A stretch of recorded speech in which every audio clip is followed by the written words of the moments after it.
अस्मद्गुरुभ्यो नमः। श्रीशैलेशदयापात्रं धीभक्त्यादिगुणार्णवं यतीन्द्रप्रवणं वन्दे रम्यजामातरं मुनिं लक्ष्मीनाथसमारम्भां नाथयामुनमध्यमाम् अस्मदाचार्यपर्यन्तां वन्दे गुरुपरम्परां यो नित्यम् अच्युतपदाम्बुजयुग्मरुक्मव्यामोहतस्तरितराणि तृणाय मेने अस्मद्गुरोर्भगवतोस्य दयैकसिन्धो रामानुजस्य चरणौ शरणं प्रपद्ये मातापिता युवतयस्तनया विभूतिः सर्वं यदेव नियमेन मदन्वयानाम् आद्यस्य नः कुलपते वकुलाभिरामं श्रीमत्तदङ्घ्रीवलं प्रणमामि मूर्ध्ना भूतं शिरस्य महदाह्वय भट्टनाथ श्रीभक्तिसारकुलशेखर योगिवाहान् भक्ताङ्घ्रिरेणुपरकालयतीन्द्रमिश्रान् श्रीमत्पराङ्कुशमुनिं प्रणतोऽस्मि नित्यं शुक्लाम्बरधरं विष्णुं शशिवर्णं चतुर्भुजं प्रसन्नवदनं ध्यायेत् सर्वविघ्नोपशान्तके यस्यद्विरदवक्त्राद्याः पारिषद्याः परश्शतं विघ्नं निघ्नन्ति सततं विश्वक्सेनन्तमाश्रये व्यासं वसिष्ठनप्तारं शक्तेः पौत्रमकल्मषं पराशरात्मजं वन्दे शुकतातं तपोनिधि. காஞ்சி மகாத்மியம் அப்படின்ற தலைப்பில் இந்த காஞ்சி க்ஷேத்திரத்தில் இருக்கக்கூடிய திவ்ய தேசங்கள், எம்பெருமானுடைய திவ்ய ஆஸ்தானங்கள் 18. திவ்ய தேசங்கள் 15 கணக்கிட்டாலும் எம்பெருமானுடைய திவ்ய ஆஸ்தானங்கள் அவன் கோயில் கொண்டிருக்கிற க்ஷேத்திரங்கள்னு பார்த்தால் 18. அந்த மாதிரியாக இருக்கக்கூடிய அந்த எம்பெருமானுடைய இந்த சந்நிதிகள் எப்படி ஏற்பட்டது, இந்த இடத்துக்கு உண்டான மகிமை என்ன அப்படின்றதெல்லாம் ரொம்ப ஆச்சரியமாக காட்டி கொண்டு வரார். அதில் தேவப்பெருமாளுடைய ஆவிர்பாவம் என்ன, மற்றும் உண்டான திவ்யதேசங்களில் இருக்கிற எம்பெருமானுடைய ஆவிர்பாவங்கள் அத்தோட பார்த்து அது மேலே தேவப்பெருமாளுக்கு நடந்த உற்சவ வைபவங்கள் என்னன்றதை பார்த்தோம். பிரம்மா நடத்தின உற்சவங்கள் என்ன, இப்போது வரப்போகிறது வையங்கண்ட வைகாசி பிரம்மோத்சவம், அந்த பிரம்மோத்சவத்தினுடைய சிறப்பு என்ன, எல்லாத்தையும் விசதமாக பார்த்தோம் 28 அத்தியாயங்கள். இது மேலே இருக்கிற 4 அத்தியாயங்களில் பாக்கி இருக்கிற க்ஷேத்திரங்களுடைய வைபவம், இந்த க்ஷேத்திரத்தினுடைய மீதி இருக்கிற வைபவங்கள் எல்லாம் சொல்லி இந்த கிரந்தத்தை தலை கட்டுறார். அதில் இப்பொழுது நாம் பார்க்க வேண்டியது 29வது அத்தியாயம். அந்த 29வது அத்தியாயத்தில் இன்னொரு திவ்ய தேசத்தை பற்றி இப்போ விளக்க போகிறார். என்னன்றதை பார்ப்போம். நாரதர் சொல்கிறார், ததே சதுர்முகே ராஜன்னே ஸ்வலோகம் ரிஷிபிஸ்ஸஹ புரன் திரேதாயுகே பிராப்தே யதாபூர்வம் அபூத்வனம் அப்படி.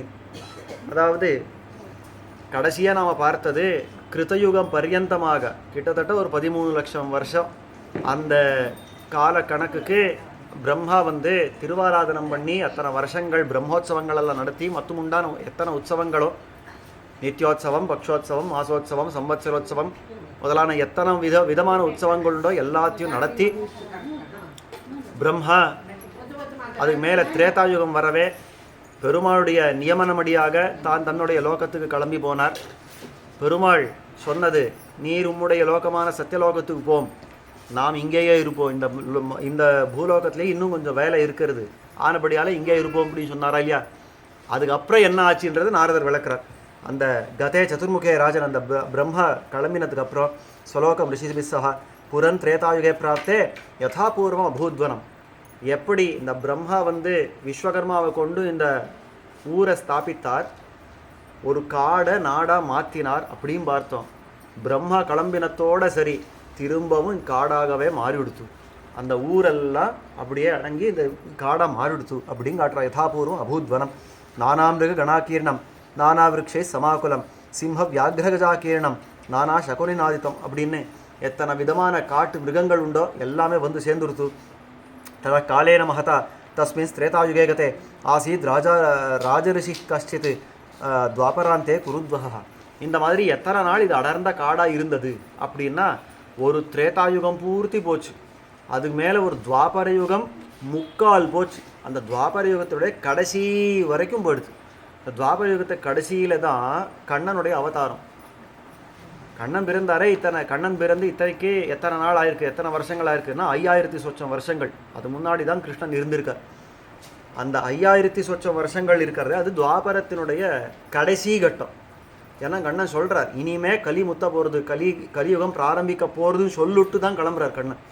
அந்த மாதிரி அந்த கலியுகத்தை தொட்டே பிறந்தார் இல்லையோ கண்ணன், அந்த காலத்தில் நடந்த ஒரு சம்பவம் அப்படின்னு காட்டுறார். தத காலேன மகதா தஸ்மின் திரேதாயுகே கதே ஆசீத் ராஜரிஷி கஷ்டித் துவாபராந்தே குருத்வஹ பிரம்மண்ய சத்யசந்தश्च யோ நாம்னா ஜனமேஜயः அபியேத்ய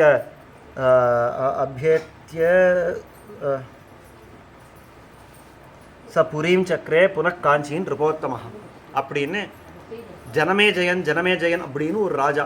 இந்த ஜனமேஜயன் யார் அப்படின்னா நமக்கு எல்லாம் பிரசித்தமாக இந்த பாண்டவர்கள் எல்லாம் தெரியும் இல்லையா, அந்த பாண்டவர்களுக்குள்ள அர்ஜுனனுடைய பிள்ளை அபிமன்யு. அந்த அபிமன்யுவினுடைய பிள்ளை வந்து பரீட்சித்து. அந்த பரீட்சித்தினுடைய பிள்ளை தான் இந்த ஜனமேஜயன். அப்போது அர்ஜுனனுக்கு கொள்ளு பேரன். நமக்கு தெரிஞ்ச அந்த 5 பாண்டவர்களுக்குள்ள அர்ஜுனன் இருக்கானே அவனுக்கு கொள்ளு பேரன் இந்த ஜனமேஜயன். அவன் வந்து அபியத்திய சபுரீன் சக்கரே புனಃ காஞ்சின் ரிபோத்தமஹ அப்படின்னு அந்த அடர்ந்த காடாக இருந்த இந்த இடத்த திரும்பவும் இந்த ஊராக மாற்றினது ஜனமேஜயன் அப்படின்னு காட்டுறான். அப்போ 2 யுகங்கள் அது காடாவே இருந்திருக்கு. நடுவில் பிராமணானாம் ஆலயஞ்ச ததா தேவாலயானபி சகார விதிவத் யஜ்ஞம் அஸ்வமேதம் ச பார்த்திவः தேவம் ச தேவகீசூனும் தத்ர யஜ்ஞே ததர்ஷः ருக்மிணி வல்லபம் கிருஷ்ணம் திருஷ்டுவாச ஜனமேஜயா அப்படின்னு எத்தனை விதமான தேவாலயங்கள் உண்டோ, எத்தனை இடங்களில் தேவாலயங்களில் புனர் நிர்மாணம் பண்ணணுமோ எல்லாம் பண்ணினா.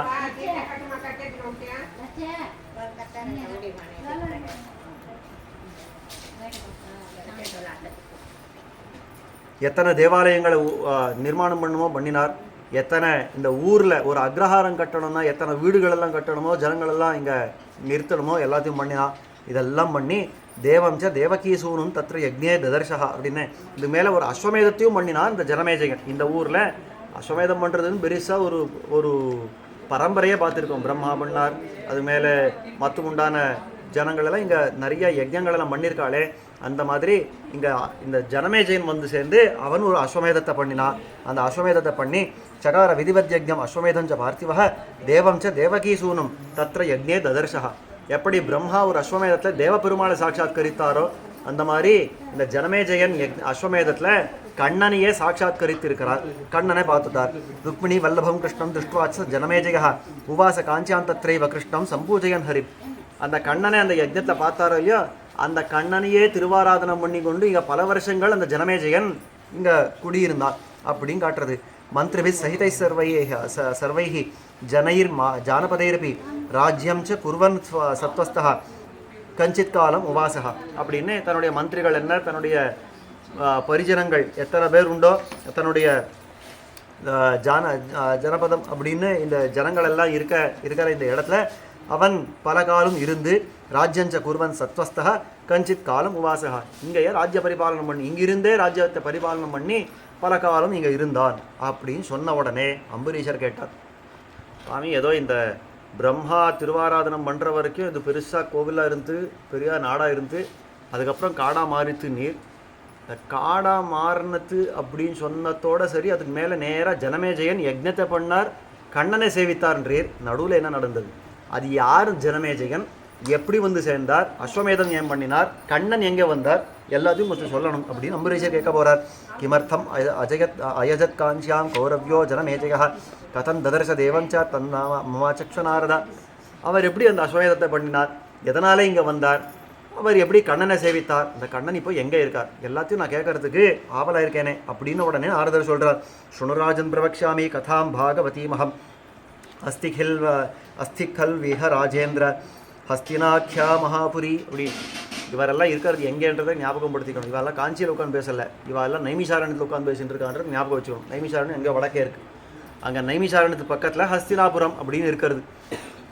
அந்த ஹஸ்தினாபுரத்தில் நடந்த ஒரு சம்பவம். சுணுராஜன் பிரவக்ஷாமி கதாம் பாகவதீமகம், அந்த பாகவத கதையை நான் சொல்கிறேன் கேள் அப்படின்னு தான் சொல்கிறார். தஸ்யாமாசீத் புராராஜா சந்தனுர் நாமதா விக்யாத்தோ பாரதே வம்சே யஜ்வா தானரதோ வசி அப்படின்னு அந்த ஹஸ்தினாபுரத்தில் முன்னாடி சந்தனு மகாராஜா அப்படின்ற ஒருத்தர் இருந்தார். அவர் நிறைய இந்த தானங்கள் யஜ்ஞங்கள் எல்லாம் மன்றத்தில் நிரதராக இருந்தார். விசித்திரவீரியஸ் தஸ்யாசீத் புத்திர பரமதார்மிகா தஸ்ய புத்திரோ மகாபிராஜ்ஞோ பபூவுதுர் அரீந்தமோ திருதராஷ்டிரச்ச பாண்டுஷ்ச சுத்தபூர்வௌ துவயாச்சதௌ அப்படின்னு இது அந்த வம்சத்தை சுருக்கமாக சொல்கிறார். அதாவது சந்தனு அப்படின்ற ஒரு ராஜா இருந்தார். அந்த சந்தனுக்கும் கங்கைக்கும் பிறந்த பிள்ளை தான் சாந்தனவன் அப்படின்னு பெயர் பெற்ற பீஷ்மாச்சாரியர். அந்த பீஷ்மர் பிறந்தார். அந்த பீஷ்மரோட சேர்ந்து இந்த விசித்திர வீரியன் அப்படின்னு அந்த பிள்ளை ஒருத்தன் இருந்தார். அந்த விசித்திர வீரியன் அந்த சந்தனுவுக்கு மத்ஸ்யகந்தி அப்படின்ற அந்த பெண்ணுக்குள்ள பிறந்தவன் தான் விசித்திர வீரியன். அந்த விசித்திர வீரியனை ராஜ்யத்தில் உட்காத்தணுன்றபடியால் தான் பீஷ்மாச்சாரியர் தான் ஒரு பிரம்மச்சரிய விரதத்தை ஏறிட்டு கொண்டு அப்படி கிளம்பி போயிட்டார். நான் இந்த ராஜ்யத்துக்கு வரமாட்டேன், உன்னுடைய பிள்ளையான விசித்திர வீரியனை நீ ராஜ்யத்தில் அமர்த்த வேணும் அப்படின்னு சொல்லி தான் ஒதுங்கிவிட்டார். அந்த விசித்திர வீரியனுக்கு 2 பிள்ளைகள். அவ தான் பாண்டு திருதராஷ்டிரன் அப்படின்ற 2 பேர். இந்த பாண்டுவனுடைய பிள்ளைகள்ல 5 பேர் பாண்டவர்கள்னு நாம பிரசித்தமாக தெரிஞ்சுட்டு இருக்கிறவா யுதிஷ்டிரன், அதே மாதிரி பீமன், அர்ஜுனன், நகுலன், சகதேவன் 5 பேர். அதே மாதிரி இந்த திருதராஷ்டிரனுடைய பிள்ளைகள் தான் 100 பேர் கௌரவர்கள் அப்படின்னு நம்ம பிரசித்தமாக தெரிஞ்சுட்டு துரியோதனன், துஷாசனன் எல்லாம் இருக்காளே அவெல்லாம். அதை காட்டுறார் இங்கே, வம்சத்தை சுருக்கமாக காட்டுறார். திருதராஷ்டிரச்ச பாண்டுஷ்ச ஸ்ருதபூர்வத்வயாச்சதோ தயோஸ்வ அவரஜ பாண்டு திருதராஷ்டிரோ அக்ரஜோ பவத். அதில் சின்னவன் வந்து பாண்டு, மூத்தவன் வந்து திருதராஷ்டிரன். அந்த மாதிரி இருக்கிறச்சே பாண்டோர்ஹி பஞ்சதாயாதாக ஆசன் விஷ்ணுபதாஸ்ரயாக திருதராஷ்டிரஸ்ய புத்திரானாம் சதமாசீத் சுபாபினாம் அப்படின்னு. பாண்டுவுக்கு 5 பிள்ளைகள், 5 பேரும் கண்ணனை ஆசிரியச்சவா. கிருஷ்ணாஸ்ரயாக, கிருஷ்ணபலாக, கிருஷ்ணநாதாச்ச பாண்டவாக அப்படின்னு எல்லாரும் கண்ணனை ஆசிரியச்சவா. அதே திருதராஷ்டிரனுக்கு 100 பிள்ளைகள், ஒருத்தன் கூட கண்ணன் பக்கத்தில் திரும்பி பார்த்தவா இல்லை. அதாவது ஆசிரியக்கிறதுக்கு கண்ணன் பக்கத்தில் திரும்பி பார்த்தவா இல்லை. எல்லாரும் பாப்பிகளாக வாழ்ந்தவா. அதை காட்டுறதுங்க. தத திருதராஷ்டிரஸ்ய புத்திராணாம் சதம் ஆசீன் சுபாபினாம் ததஸ்தேஷாம் கிருதே பூமிர் ஆசீன் நிக்ஷத்ரியா ததா அப்படின்னு. அந்த 100 பிள்ளைகள் இருக்கிறாளே அவர்களுக்குத்தான் இந்த பூமியை க்ஷத்ரியர்களே இல்லாத போயிடுச்சு ஒரு காலத்தில். எப்போன்னா மகாபாரத யுத்தம் நடந்ததோ இல்லையோ, 18 அக்ஷௌஹிணி சைன்யம், அதாவது கிட்டத்தட்ட ஒரு 36-40 லட்சம் சொச்சம் ஜனங்கள் காலிய நிர்ணாமம் போயிட்டான். ஒருத்தர் பாக்கி இல்லை. அத்தனை லட்சோபலட்சமாக ஜனங்கள் எல்லாம் சண்டை போட்டிருக்காளே, எத்தனை பேர் பாக்கி இருந்தான்னா 5 பேர் தான், பாண்டவர்கள் தவிர ஒருத்தன் பாக்கி இல்லை, எல்லாமே போயிட்டான். அதை காட்டுறதுல ததஸ்தேஷாம் கிருதே பூமிர் ஆசீன் நிக்ஷத்ரியாததா கிருஷ்ணேன சகிதாபார்த்தாக ஹத்வா தான் ஆததாயினः அபாலயந்த பிருத்திவீம் பகவத் பாதசம்சயாக அப்படின்னு. அந்த கண்ணனுடைய ஒரு சகாயத்தால் இந்த பாண்டவர்கள் மொத்தம் இந்த க்ஷத்திரிய குலத்தையை நிர்ணயம் பண்ணி தாங்கள் இந்த ராஜ்யத்தை பரிபாலனம் பண்ணா. அந்த எம்பெருமான ஆசிரித்தவர்களாக இருந்து அந்த ராஜ்யத்தை பரிபாலனம் பண்ணா.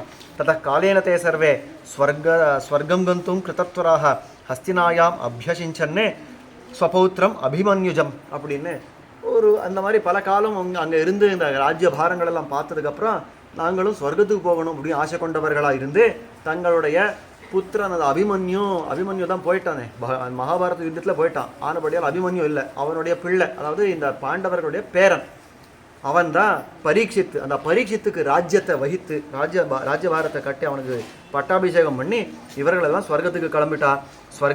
ஸ்வர்கதாக பாண்டவா ராஜ்யே ஸ்தாபயித்வா பரீட்சிதம் தஸ்ய புத்திரோ மகாப்ராஜ்ஞோ நாம்னா பூத் ஜனமேஜயः சராஜ்யம் பிராப்பிய ராஜர்ஷிः ஸ்வர்யாத்தே பிதரிஸ்வகே அப்படின்னு. அந்த பரீட்சித்தினுடைய பிள்ளை தான் ஜனமேஜயன். இப்போ நாம் பார்த்துட்டு இருக்கிற அந்த கதா நாயகன் அந்த ஜனமேஜயன் இருக்காரே, அவன் தன்னுடைய தகப்பனார் அந்த பரீட்சித்து அவனும் ஸ்வர்கத்துக்கு போகிறச்சே இந்த ராஜ்யத்தை தான் வகித்து கொண்டான்.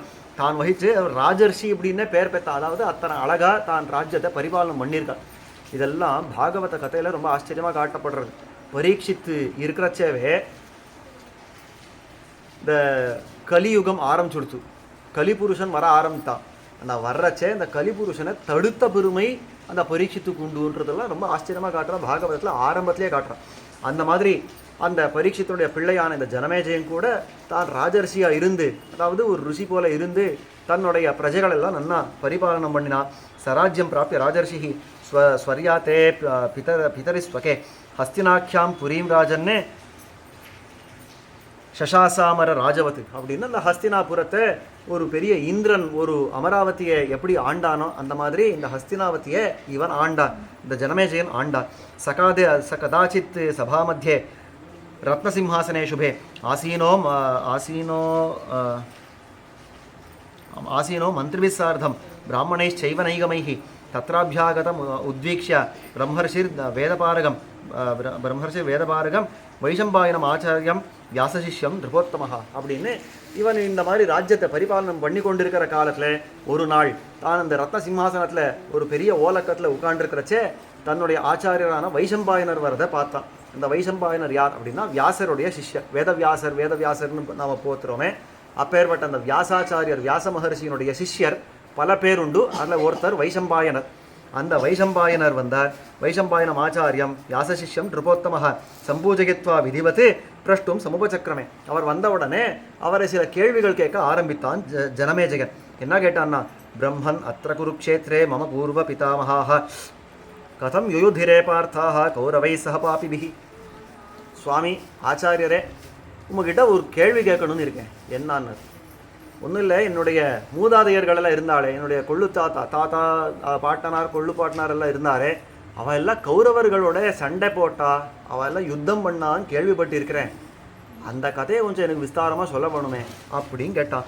அதை சொன்ன உடனே பிரம்மன் அத்திர குருக்ஷேத்திரே மம பூர்வபிதாமகாः கதம் யுயுதிரே பார்த்தாः கௌரவை சகபாபிபிः தத்யுத்தம் ஸ்ரோதுகாமாய மஹ்யம் त्वं वक्तुमर्हसि इत्युक्तस्तेन विप्रेन्द्रः தஸ்மை प्रोवाच पृच्छते பாரதாக்கியானம் அகிலம் வியாசப்ரோத்தம் சுபாவனம் அப்படின்னு இந்த மாதிரி எனக்கு கேட்கறதுக்கு ஆவலாக இருக்கிறது அப்படின்னு சொன்ன உடனே உட்காத்துண்டு பூர்த்தி மகாபாரத கதையை தான் காட்டினார். மகாபாரதம் தன்னுடைய ஆச்சாரம் எழுதின அந்த வியாசப்ரோத்தமான மகாபாரதத்தை தான் சொன்னார் அப்படின்னு சரித்திரம்.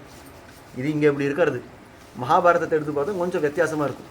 என்னன்னா, அங்கே ஜனமேஜயன் ஓல்டாக இருந்தால் ராஜ்யபாரத்தை பண்ணுறச்சே இந்த வைஷம்பாயனர் வந்தார். நான் உனக்கு ஒரு கதையை சொல்கிறேன் அப்படின்னா, எனக்கு அது நான் ராஜ்யபாரத்தை பார்த்துட்டு இருக்கேன், எனக்கு யாராலும் வந்து கதையை சொல்கிறேன்னு கேட்டால் சரி நியாயமா? ராஜ்யத்துக்கு ஒரு முக்கியமந்திரி, அதாவது ஒரு முதலமைச்சர் இருக்கார் அப்படின்னா, அந்த அமைச்சரை உட்காந்து இல்லை பிரதானி ஒரு அந்த பிரதான மந்திரியை உட்காந்துட்டு நான் உனக்கு ஒரு கதையை சொல்கிறேன் அப்படின்னா உட்காந்து கேட்கறதுக்கு எல்லாம் சமயம் இருக்குமா? அவளுக்கு எனக்கு தலை சொல்லியறதுக்கு அது சமயம் கிடையாது, நான் போய்ட்டுறேன்னு கிளம்பி போயிட மாட்டாளா?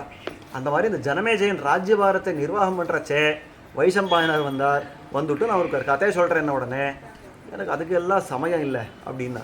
எத்தனை பெரிய கிரந்தம்னா 1.25 லட்சம் ஸ்லோகங்கள், அவ்வளோதான்னா. சரியாச்சு, 100 ஸ்லோகம் சொல்கிறதுக்குள்ளே அரை மணி ஆறுது. அந்த சாசனாமம் செய்கிறதுக்குள்ளே அரை மணி ஓடி போகிறது. இதானா 1.25 லட்சம் ஸ்லோகம் இருக்கிறது. வெறுமை கடகடன்னு அது வறுமை சொன்னாலே வருஷக்கணக்காக போய்டுறது. இந்த மாதிரி நான் எப்போ உட்காந்து கதை கேட்கறது? இதெல்லாம் முடியாது போயிட்டோம் அப்படின்ட்டு. சரி, அதெல்லாம் வேண்டாம், ஒரு சின்ன கதையை சொல்கிறேன்னா இல்லை முடியாதுன்னார். இல்லை ஒரு சர்க்கம் ஒரு அத்தியாயம் சொல்கிறேன்னா முடியாதுன்னார். கடைசியில் வைஷம்பாயனர் பார்த்தா நான் வந்த பிரயோஜனத்துக்கு ஒரு ஸ்லோகமான சொல்லிட்டு போகிறேன்னா. சரி, பெரியவர் ஆச்சாரியன் இவ்வளோ கெஞ்சுறார், இதுக்கு மேலே நான் இவரை விட்டு கொடுக்கக்கூடாது அப்படின்றபடியால் ஜனமேஜயன் ஒத்துட்டா. சரி, அந்த ஸ்லோகத்தை சொல்லுன்னா அவர் அழகாக சொன்னார். 2 பேர் முட்டாள்கள் இந்த ஜகத்தில். யாருன்னா, ஒன்று துரியோதனன், ஒன்று ராவணன். ஏன் அப்படின்னா, எதிரி பெருமாள் அப்படின்னு தெரிஞ்சு அவன்கிட்ட போய் மாண்டானே, அது இவா 2 பேர் முட்டாள்கள் அப்படின்னா தலையை சொரிஞ்சான் ஜனமேஜயன். துரியோதனன் என்ன பண்ணா, ராவணன் என்ன பண்ணா, இவா 2 பேர் யார் அப்படின்னா உட்காரு கதை சொல்றேன்னு பூர்த்தி மகாபாரதத்தை சொன்னார். இந்த அது அந்த சொல்கிற பாணி அப்படி இருக்கிறது. அது சொல்கிறச்சவே ஆசையை தூண்டணும், என்ன போல சொல்லிவிடக்கூடாது.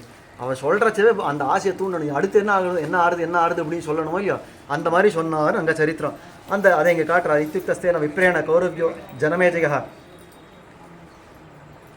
அதாவது இத்யுக்தஸ்தேன விப்ரேந்திரः தஸ்மை प्रोवाच पृच्छते பாரதாக்கியானம் அகிலம் வியாசப்ரோக்தம் சுபாவனம் அப்படின்னு வியாசாச்சாரியரால் சொல்லப்பட்ட மகாபாரதம், பஞ்சம வேதம் அப்படின்னு 5வது வேதம்னே கொண்டாடப்படுற அந்த மகாபாரதம், அந்த மகாபாரதத்தை தான் சொன்னார். தன்மத்தியே வாசுதேவஸ்ய சரிதம் பரமாத்புதம் தௌத்தியம் கர்த்தும் பாண்டவார்த்தே ஹஸ்தினாம் அபியுபேயுஷா. அந்த மகாபாரதம் அப்படின்னாலேயே வியாசாச்சாரியர் சொல்கிறார், அந்த மகாபாரதத்தை சொல்கிறார். இந்த மகாபாரதம் இருக்கிறதே அதுக்கு என்ன பெருமை அப்படின்னாக்கா நாராயண கதா அப்படின்னு பேர். வியாசரே அதுக்கு பேர் வைக்கிறார், நாராயண கதா அப்படி. அப்போ எம்பெருமானுடைய கதையை, அவனுடைய வைபவத்தை எல்லாம் பறக்க சொல்ல வந்தது இந்த மகாபாரதம். பிள்ளைலோகாச்சாரியர் அப்படின்ற ஒரு ஸ்ரீ வைஷ்ணவ மகாச்சாரியர், அவர் பல கிரந்தங்கள், பல ரகசிய கிரந்தங்கள் எல்லாம் பண்ணியிருக்கிறார். அதில் ஒரு விசேஷமான கிரந்தம் ஸ்ரீவச்சன பூஷணம் அப்படின்றது ரொம்ப பெரிய கிரந்தம். ரொம்ப அற்புதமான கிரந்தம். அதில் சொல்கிறார் 2 கிரந்தங்கள், 2 இதிகாசங்கள் நமக்கு ரொம்ப முக்கியம் இருக்கிறது. 2 இதிகாசங்கள்னா அந்த இதிகாச புராணங்களில் 2 இதிகாசங்கள் கொண்டாடப்படுறது, அது 2ம் நமக்கு ரொம்ப முக்கியம். ஏன் அப்படின்னாக்கா, இதிகாச சிரேஷ்டமான ஸ்ரீராமாயணத்தால் சிறை இருந்தவள் ஏற்றம் சொல்லுகிறது, ஸ்ரீ மகாபாரதத்தால் தூது போனவன் ஏற்றம் சொல்லுகிறதுன்னு ரொம்ப ஆச்சரியமாக காட்டுறது. அதில் ஸ்ரீராமாயணம் என்ன சொல்கிறது அப்படின்னாக்கா, பிராட்டியுடைய வைபவம். ஸ்ரீராமாயணம் நமக்கு எல்லாம் என்னவா தெரியும், ராமனுடைய கதையும் தானே நினச்சிக்கிறோம். கிடையாதுன்ட்டார் வால்மீகி. கிருஷ்ணம் ராமாயணம் ராமாயணம் இதம் கிருஷ்ணம் சீதாயாஸ் சரிதம் மகத்து அப்படின்றார் வால்மீகி தானே சொல்கிறார். இந்த ராமாயணம் பூர்த்தி இருக்கிறதே இது சீதையுடைய கதை இல்லையே சுவாமி. ராமஸ்ய அயனம் ராமாயணம் தானே இருக்கிறது. இல்லை ராமஸ்யான் புல்லிங்கத்தில் வச்சுக்காதீங்கோ, ராமாயாக ஸ்திரீலிங்கத்தை வச்சுக்கோங்க. ராமஹ ராமன் அப்படின்னா பெருமாள், ராமா அப்படின்னு ஒரு தீர்க்கத்தை போட்டு சொன்னால் சீதைக்கு பேர். அது அந்த சீதையினுடைய ராமா அப்படின்ற அந்த சீதையினுடைய சரித்திரம் தான் இந்த ராமாயணம். அவளுடைய பெருமை சொல்ல வந்ததுதான் இந்த ராமாயணம் அப்படின்னு ராமாயணத்துக்கு பெருமை சொல்லிட்டார். மகாபாரதம் என்னத்தை சொல்கிறதுன்னா, பிராட்டிக்கு ஒரு கிரந்தம்னா பெருமாளுக்கு ஒரு கிரந்தம் வேண்டாமா? அந்த பெருமாளுடைய வைபவத்தை சொல்ல வந்தது. தூது போதவன் ஏத்தம், அந்த தூது நடந்தானோ இல்லையோ, எப்பேற்பட்டவன் சர்வலோக மகேஸ்வரேஸ்வரன், அப்பேற்பட்டவன் இந்த பாண்டவர்களுக்காக தூது நடந்தானே. அந்த தூது நடக்கிறதுன்ற சாமானியமான காரியமா? முன்காலத்தில் இந்த பட்சிகள் எல்லாம் தூது விடுவா. ஆனால் அதில் ஒரு ஆபத்து உண்டு. என்னன்னா, அந்த பட்சி பறந்து போகிறச்சே யாரான ஒரு அம்பு விட்டு அந்த பட்சியை கொண்டுடலாம், இல்லை வேறு ஏதான ஒரு விஷயத்தை மாற்றிடலாம். ஆனபடியால் பிற்காலத்தில் அவள் ஒரு ஒரு விதானத்தை வச்சுண்டா இந்த ராஜாக்கள் என்ன பண்ணுவான்னா, ஒரு நாயை அனுப்புவாளாம். ஏன் அப்படின்னா, யாரான அம்பு விட வந்தால் அந்த நாய் அவளை கடிச்சிடும், ஓடி போய் கடிச்சிடும். ஆனபடியால் இந்த நாய்க்கு பார்த்து பயந்து நிப்பாய்வா எல்லாம். ஆனபடியால் இந்த நாய்க்கு அனுப்புவா. ஆனால் நாய் எப்படி போய் தூது சொல்லும்? இவா சொன்னதை அங்கே போய் சொல்கிறதுக்கு தானே அதை தூது அனுப்புறது. இப்போ நாய் எப்படி போய் சொல்லணும் அப்படின்னாக்கா, அது கழுத்தில் ஒரு ஓலை கட்டுவாளாம், அது கொண்டு போய் அங்கே சேர்க்கும். அதுக்கு பதில் அவள் எல்லாம் எழுதி கொடுத்தா அந்த ஓலை கொண்டு இங்கே சேர்க்கும். இந்த மாதிரி நாய் தன்னுடைய கழுத்தில் ஓலை கட்டிட்டு நடக்கிறதே, அந்த காரியத்தை அந்த நாய் தொழிலில் யார் பண்ணாங்க? யாரோ நாங்கள் எங்களை போல என்ன போல ஒரு மனுஷன் இல்லை, சர்வலோக மகேஸ்வரேஸ்வரன், எல்லா லோகங்களுக்கும் அதிபதியாயிருந்து வீத்திருந்து ஏழுலகம் தனிக்கோள் செல்ல வீவில் சீர் ஆத்தல் மிக்காலும் அம்மான்னு தன்னுடைய சங்கல்ப மாத்திரத்தாலே 14 லோகங்களை நடத்தக்கூடிய, இத்தனை பிரம்மாண்டங்களெல்லாம் ஆளக்கூடிய 2 விபூதிகளுக்கு அரசனாயிருக்கிற அந்த எம்பெருமான் இந்த நாய் போல ஒரு தூது ஒரு ஓலையை கழுத்தில் கட்டிட்டு நடந்தான்னா அவனுடைய சௌசீல்யத்தை என்ன கொண்டாடுறது? அந்த வைபவத்தை காட்ட வந்தது இந்த மகாபாரதம் அப்படின்னு ரொம்ப ஆச்சரியமாக காட்டுறாரு அந்த இடத்துல. எதுக்காக சொல்ல வந்தேன்னா, அந்த தூதுன்றது அந்த மகாபாரதத்தில் பெருமாளுடைய கண்ணனுடைய அந்த சரித்திரங்கள் எல்லாம் சொல்லிண்டே வர்றச்சே, இந்த தூது போனான்னு உடனே அப்படியே உருகி போயிட்டான் ஜனமேஜயன். எப்பேற்பட்டவன் எப்படி தூது போகிறான், எப்பேற்பட்டவன் சாரதியாக நிற்கிறான். சாரதின்னா சாமானியப்பட்ட வேலையா? இன்னைக்கு டிரைவர் அப்படின்னா அந்த டிரைவருக்கு இவன் யார் ஓனராக இருக்கானோ அவன் நிறைய மரியாதை கொடுத்தாதான் அவன் காரை ஓட்டுவான். முன்காலங்களில் எப்படி இருந்து இவெல்லாம் யுத்தம் போகிறச்ச சாரதியாக அவன் போனால் எப்படி இருக்கும் அப்படின்றத இங்கே எழுதி வைக்கிறான். சாரதின்றவன் கீழே உட்காந்துருக்கணும், ரதி அவன்னா பேசஞ்சர், சாரதினா டிரைவர், ரத்தின்னா பேசஞ்சர், அவன் மேலே உட்காந்துருக்கணும். ஏன் சுவாமி கீழே மேலே அப்படின்னாக்கா, அந்த காலத்தில் யுத்தம் பண்ணுறச்சே நீ கொஞ்சம் லெஃப்ட்டுக்கு போ, நீ கொஞ்சம் ரைட்டுக்கு போ, இங்கே பிரேக் பிடி, இங்கே கொஞ்சம் ஃபாஸ்ட்டாக ஓட்டு, அதெல்லாம் சொல்ல முடியாது. அவனுக்கு பூர்த்தி கவனம் எதிரில் இருக்கவன் மேலே இருக்கும். அங்கே எப்படி அம்பு விடுறது, அங்கே எப்படி மற்ற அஸ்திரங்களை பிரயோகம் பண்ணுறதுன்றதுலையே மனசு ஓடுருக்கும். அப்போ இவனுக்கு ரத்தத்தை அப்படி திருப்பு ஓட்டு நிறுத்து, இதுக்கெல்லாம் ஒரு வியவஸ்தை வேணுமா இல்லையா? தன்னுடைய காலை எடுத்து ரத்தி புஜத்தில் வைப்பானான், ரத்தியுடைய தோளில் வைப்பான். இன்றைக்கி காரை அழுத்துறோம் பாருங்க, போட்டு ஒன்று ஆக்சிலேட்டர் பிரேக்குன்னு அழுத்துறோம் பாருங்க, அந்த மாதிரி 2 கால் அங்கே வச்சுட்டு இருப்பான், ரத்தியுடைய தோளில் வச்சுட்டு இருப்பான். போட்டு ஒரு அழுத்தினா ஓட்டுன்னு அர்த்தம், போட்டு மிதிச்சா நிறுத்துன்னு அர்த்தம், இடது போட்டு குத்துன்னா இடது திரும்புன்னு அர்த்தம், வலது போட்டு குத்தினா வலது திரும்புன்னு அர்த்தம். இந்த மாதிரி காலில் உதச்சே அந்த ரத்தியை ஓட்ட வைப்பானா. அந்த ரதத்தை ஓட்டுறவனா யார் உட்காண்டிருந்தா இன்னைக்கு? அர்ஜுனனுக்கு. இந்த அர்ஜுனன் எப்படி உதைச்சாலும் உதைய வாங்கிண்டு யார் உட்காண்டிருந்தான்னா ரொம்ப ஆச்சரியமாக காட்டுறார். அதாவது கையும் உழவுகோலும் கையிலே பிடித்த சிறுவாய் கயிறும் சேனாதூளி தூசரித்தமான திருக்குழலும் தேருக்கு கீழே நாத்தின திருவடிகளுமாய் நிற்கிற சாரத்திய வேஷம் ரொம்ப ஆச்சரியமாக காட்ட முடியும் ஆச்சாரியர்கள். அந்த எம்பெருமான் இருக்கிறானே எப்பேற்பட்டவன், சர்வ பிரஹரணாயுதா. இந்த சஹஸ்ரநாமம் சொல்கிறச்ச பார்க்குறோம், சர்வ பிரஹரணாயுதா அப்படின்னு பேர் அவனுக்கு. எத்தனை ஆயுதங்களோ அஷ்டபுஜத்தில் போய் பாருங்க, சங்கத்தை பிடிச்சிக்கிறான், சக்கரத்தை பிடிச்சிக்கிறான், கட்கத்தை பிடிச்சிக்கிறான், கேடயத்தை பிடிச்சிக்கிறான், வில்லு அம்பு இப்படி எத்தனை விதமான ஆயுதங்களை பிடிச்சிக்கிற திருக்கையாலே. இன்னைக்கு எதை பிடிச்சான்னா, ஒரு கையில் கடிவாளத்தை பிடிச்சா, ஒரு கையில் உழவு கோல், கொல்லா மாக்கோல். அது இருக்கிறது எதுக்கு? ஏதோ இவாளெல்லாம் அடிக்கிறதுக்கு இல்லை, மாக்கோல் குதிரை ஓட்டுறதுக்கு இருக்கிற ஒரு கோலை பிடிச்சுன்னு நிற்கிறார். இங்கே பார்த்த சாரதி பக்கத்தில் திருவள்ளிக்கேணியில் போனால் பார்த்த சாரதி எம்பெருமான் நிற்கிறாரு. நம்ம எல்லாம் என்ன நினச்சிப்போம், அந்த பெருமாள் இப்படி வச்சுட்டு இருக்காரு, பக்கத்தில் ஒரு கதை பிடிச்சிட்டு இருக்காருன்னு நினச்சிப்போம். கதை இல்லை அது. அது கிட்ட கொஞ்சம் உத்து பார்த்தா தெரியும், அது ஒரு கோல் மட்டும்தான், வேற ஒன்றும் இல்லை. அதான் ஆழ்வார் பாடுறார், கொல்லா மாக்கோல் கொலை செய்து பாரதப்போர் எல்லா சேனையும் இருநிலை தவித்த எந்தாய் அப்படின்னு பாடுறார். அது மாக்கோல், மாக்கோல்னா குதிரை ஓட்டுற கோல், அவ்வளோதான். அது வேற ஒன்றும் இல்லை, கதையெல்லாம் ஒன்றும் இல்லை அது. ஆனால் அவருக்கு இருந்த சாமர்த்தியம், ஒரு குதிரை ஓட்டுற கோலை வச்சுண்டு 40 லட்சம் ஜனங்களை முடிச்சுட்டார். மற்றவாழெல்லாம் அம்பை வச்சுட்டு இருந்தா, அதை வச்சுட்டு இருந்தா, இதை வச்சுட்டு இருந்தா, என்னமா சண்டை போட்டா கண்ணதெல்லாம் கஷ்டமே படலை. ஒரு குதிரை ஓட்டுறதுலையே மொத்த சேனையும் இல்லைன்னு ஆக்கிட்டார், 2 பக்கத்துலையும் இல்லைன்னு ஆக்கிட்டார். அதுதான் அவருக்கு இருந்த சாமர்த்தியம். எதுக்கு சொல்ல வந்தேன்னா, இந்த மாதிரி அந்த சாரத்திய வேஷத்தை கொள்றச்சே அவனுடைய கை எப்படி இருந்துன்னா, அத்தனை ஆயுதங்களை பிடிச்சிக்கிற கையாலே அவன் இன்னைக்கு என்ன பிடிச்சிட்டு இருக்கான், ஒரு கடிவாளம், ஒரு மாக்கோல், ஒரு குதிரை ஓட்டுற உழவு கோல். சரி, இதெல்லாம் சரி. எம்பெருமான் இப்போ சாத்துட்டு இருக்காரு நீழ்முடி, அந்த நீழ்முடி போல என்னெல்லாம் சாத்துட்டு இருக்கார். இங்கே இன்னைக்கு நீழ்முடி சாத்துட்டு இருக்கார், நித்தியப்படி அந்த நீழ்முடி சாத்திக்கிறார். ஏதான ஒரு பெரிய ஒரு உற்சவம் வந்தது, ஒரு ஆஸ்தானத்துக்கு ஏறுறாருன்னா அந்தந்த உற்சவங்களுக்கு ஏற்ப தொப்பாரம் சாத்திக்கிறது என்ன, கொண்டை சாத்திக்கிறது என்ன, இந்த மாதிரி பலவிதமான திருவாபரணங்கள் எல்லாம் தன்னுடைய சிரஸில் சாத்திக்கிறாரு. அன்னைக்கு கண்ணன் என்னத்தை சாத்தின்னு இருந்தாருன்னா, பெருசெல்லாம் ஒன்றும் இல்லை, சேனா தூளி தூசரிதமான திருக்குழலும். அவனுடைய தலையில் அன்னைக்கு சாத்துறதுக்கு பெரிய முடிகளெல்லாம் ஒன்றும் இல்லை. இந்த சேனையெல்லாம் அப்படி ஓடுறச்ச மண்ணெல்லாம் விழுந்து அந்த தூளியெல்லாம் வந்து உட்காருமா, இந்த தூசியெல்லாம் வந்து உட்காருமா பெருமாள் தலையில். யார் ஒருத்தன் ஏதோ ஒரு பரம சம்சாரி, அதாவது பரம சம்சாரி சேத்தனன், அவன் வந்து எங்கேயோ ஓடினா அந்த மண் எடுத்து தன்னுடைய சிரசை தாரணம் பண்ணாரே. பெருமாளுக்கு இதுக்கு வேணுமா? எப்பேற்பட்ட நீழ்முடியை தரிக்கிற அந்த அதாவது திருக்குழல், அந்த சிரஸ் இருக்கிறதே, அதில் இந்த சேனையுடைய தூளியெல்லாம் தன்னுடைய சிரஸில் தாரணம் பண்ணாரு. இது என்னவுடைய சௌசீல்யம்! தேருக்கு கீழே நாத்தின திருவடிகளுமாய் பெருமாள் நிற்கிறார்னா அந்த ஆசன பத்மம் ஒன்று வேண்டாமா?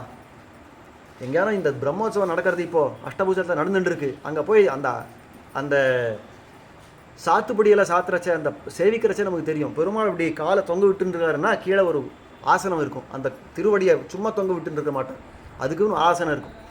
ஒன்றும் இல்லை, பெருமாள் வரைக்கும் போக வேண்டாம். இந்த நாடகங்களில் பாருங்க, ராஜா உட்காந்துருப்பான்னா காலில் நிலத்தில் வச்சுட்டு உட்காந்துருந்து வேகண்டி தானே, இல்லை அதுக்குன்னு ஒரு சின்ன ஸ்டூல் போட்டு வச்சுருப்பான், அவசியமே இல்லாத ஒரு ஸ்டூல் அது.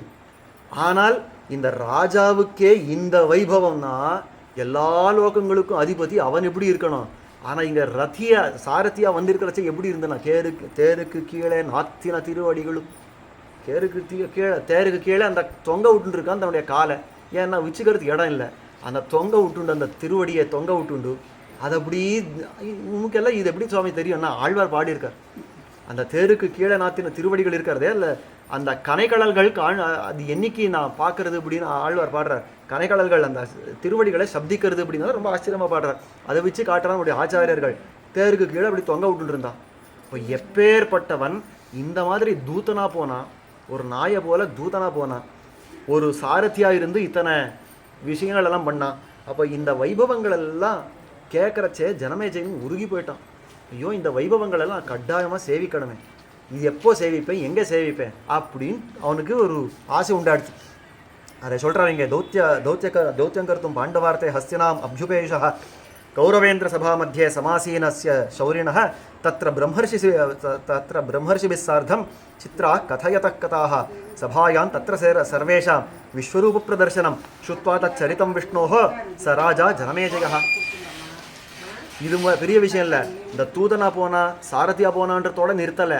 அந்த கதையை சொல்கிறச்ச அந்த தூதனா போயிருக்கிறச்சவே துரியோதனன் ஒரு பொய் ஆசனம் இட்டு பார்த்தா கண்ணனை பிடிக்கணும்னு ஒரு பொய்யான ஆசனம். அது எப்படின்னா, அது மேலே உட்கார்ந்த உடனே கண்ணன் சொல்லவே வேண்டாம், இந்த யசோதை நன்னா வெண்ணெய் நெய் பால் தயிரெல்லாம் கொடுத்து கொழுமுழுன்னு இருக்கிறவன் அவன் உட்கார்ந்தா அது அந்த ஆசனம் அப்படியே கீழே இறங்கிடணும் அப்படின்னு இந்த பாத்தாளத்தில் சில மல்லர்களெல்லாம் சித்தம் படுத்தி அதுக்கு மேலே அந்த ஆசனத்தை இட்டு அவன் உட்காரணும், அந்த வெயிட்டுக்கு அது அப்படியே உழுந்து போகணும் அப்படின்னு எல்லாம் ஏதோ ஒரு திட்டமிட்டு அங்கே அவனை சிறை பிடிச்சிடலாம், அப்புறம் நம்முடைய காரியம் அது சுலபமாகிடும் அப்படின்னு துரியோதனன் யோசனை பண்ணா.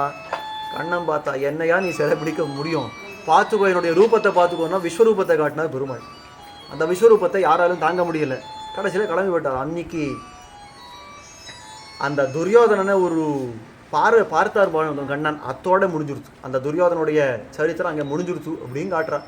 அந்த அந்த துரியோதனனை அழல விழித்தான் அப்படின்னு ரொம்ப ஆச்சரியமாக காட்டுறான். இப்போ அந்த விஸ்வரூபத்தை காட்டினாரே, இதெல்லாம் சொல்லிட்டே இருக்கச்சே ஜனமேஜயனுக்கு வாயில ஜலம் உருச்சு. ஆஹா, இந்த விஸ்வரூபம்னு ஏதோ சொன்னார், இத்தனை பெரிய தூதன், பாண்டவ தூதன் ஏதோ சொன்னார், இந்த ரூபத்தை நான் பார்த்தாகணுமே, என்ன பண்ணுறது அப்படின்னு அந்த ஆசை வந்துருத்து.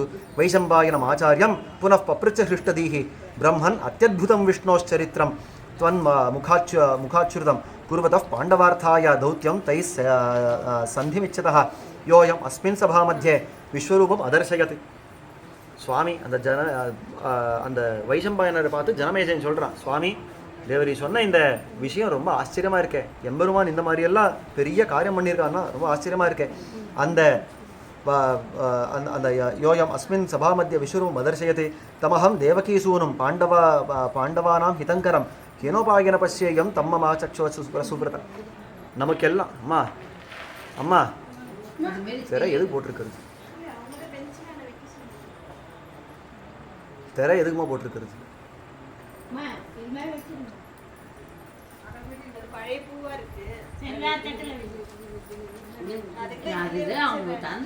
தமஹம் தேவகீசூனும் பாண்டவானாம் ஹிதங்கரம் கேனோபாயன பசியம் தம்மமா சக்ஷோ சுப்ரதா அப்படின்னு அந்த எம்பெருமான் பெரிய விஸ்வரூபத்தை எடுத்தான் அப்படின்னு சொல்றதே, அந்த பாண்டவ தூதனா வந்து அவதரித்தான்னு சொல்றதே, அந்த வைபவங்கள் எல்லாம் எனக்கு எப்படி சேவிக்கிறது அப்படின்றத சொல்லுங்க அப்படின்னு கேட்குறார். எப்படி சொல்றது, எப்படி சேவித்தாரா, எப்படி சேவித்தார் எல்லாம் அடுத்த உபன்யாசத்தில் பார்க்கலாம்.